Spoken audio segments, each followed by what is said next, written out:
Séptimo Encuentro de Gestión de Activos Físicos, Universidad Católica. Hola a todos, buenos días, gracias Rodrigo. Como decía Juan Carlos Muñoz, original de las presentaciones preliminares, el desarrollo de las habilidades blandas es súper relevante para el desempeño futuro profesional de nuestros ingenieros, de los ingenieros de la Católica y de la Chile, que son las universidades que han sido siempre representadas en estos encuentros.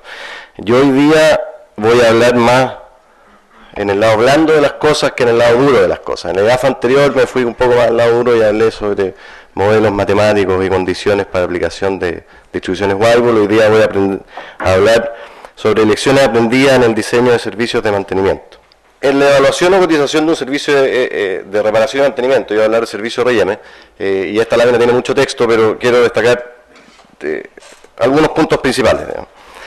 En primer lugar, lo que no puede faltar nunca en la definición de un servicio de mantenimiento, sea en la propuesta de un oferente de un servicio, o sea en las bases de licitación de quien está pidiendo un servicio, la definición de los alcances del servicio, qué es lo que se incluye, qué es lo que se excluye, de la forma más clara posible, ¿ya?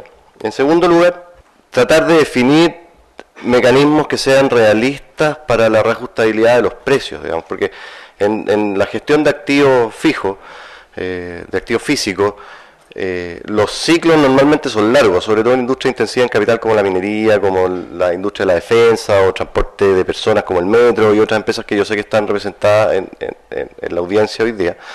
Los ciclos de vida de los equipos son de 5 años, 10 años, 20 años, 50 años, ¿ya?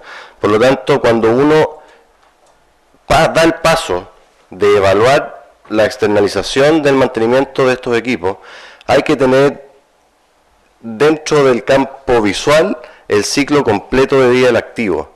Si se puede, dice ahí, la estimación de costos debe basarse en datos reales de operaciones similares. ¿Cómo lo hace una compañía que está comprando un equipo que es una nueva tecnología y que el único referente que tiene para dimensionar el plan de mantenimiento en el futuro de ese activo es lo que le dice el OEM, el fabricante?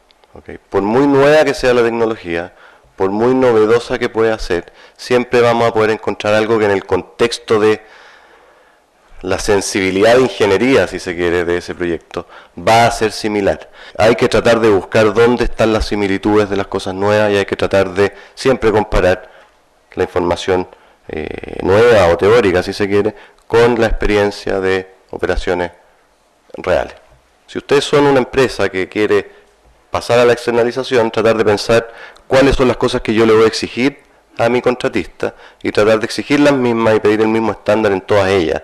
Lo mismo si ustedes son un proveedor de servicios o quieren entrar en el negocio de la provisión de servicio de mantenimiento, tratar de pensar cómo lo hago para estandarizar lo más que se pueda mi oferta hacia mis clientes, manteniendo obviamente un grado de flexibilidad. En un contrato full market existen básicamente dos conceptos principales: tarifas variables, que normalmente son definidas por hora de operación de los equipos, y esas tarifas son las que incorporan todo el consumo de repuestos y reparación de componentes menores y reparaciones de componentes mayores u overhaul, ¿ya?, de componentes mayores. Adicionalmente, en esas tarifas, y considerando la intensidad en capital de los activos y la importancia que tienen los activos en el ciclo productivo, lo que se usa son componentes stand-by, digamos, componentes de respaldo. Cuando usted tiene un componente mayor y hay que hacerle una intervención, ese componente mayor se retira y se cambia por un componente de respaldo, el activo no queda detenido, ¿okay? Esos componentes normalmente se incorporan también en este concepto. Y lo más común es ver un vector de tarifas, ¿ya?, a este concepto. Y este vector de tarifas tiene un perfil que sigue el consumo esperado de repuestos y reparaciones a lo largo de la vida del activo fijo. Y de ahí la importancia de mirar el ciclo completo. ¿Okay?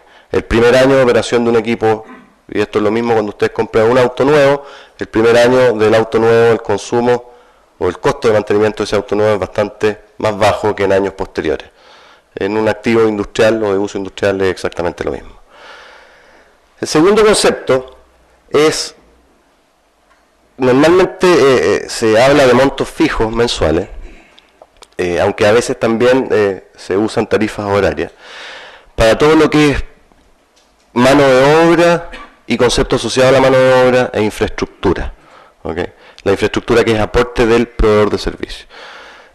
Herramientas, obviamente la gente, vehículos de soporte de servicio, vehículos livianos, infraestructura, oficinas, etc. Y estos dos grandes áreas son como la base de una estructura típica de un contrato marca en minería. Y adicionalmente existen cosas que hay que hacer dentro de la necesidad de mantención del equipo, como el cambio de elementos de desgaste, se llaman GET o Ground Engaging Tools, y undercarriage, que es el rodado, como las orugas, por ejemplo. Ahí se mencionó el mantenimiento de los tanques. Me imagino que el rodado de los tanques es uno de los componentes que tienen mayor costo de mantenimiento, y la duración del rodado depende de dónde usamos el tanque, de las características del terreno, de la operación, etcétera. Entonces, normalmente todo este tipo de ítems, cuyo consumo es muy dependiente de las condiciones de aplicación particulares, siempre se incorporan, pero quedan fuera de los conceptos de cotización considerados arriba, producto de que son muy dependientes de las condiciones del terreno. Cuando usted está en una industria como la industria minera o la industria de, por ejemplo, transmisión de energía, y ustedes tienen que definir un contrato de mantenimiento para una línea de transmisión que viene desde la 11ª región hacia el norte, esa línea va a pasar por lugares bastante remotos, bastante expuestos a condiciones climáticas difíciles, etcétera. Y siempre hay que pensar, si yo quiero ir a soportar ese activo, ¿cómo voy a llegar con el soporte de ese activo? Y es una pregunta que parece muy fácil, pero que en muchos casos no es tan fácil. Para resumir, el paso 1, diseño de servicio de acuerdo a las condiciones específicas del lugar donde voy a estar. Paso 2, recolecte la mayor cantidad de información posible respecto del lugar donde voy a estar. ¿Dónde está esa información? Está en las bases de los documentos de la licitación, está en las rondas de preguntas y respuestas, está en, ojalá, la mayor cantidad de reuniones aclaratorias entre mandante y proveedor,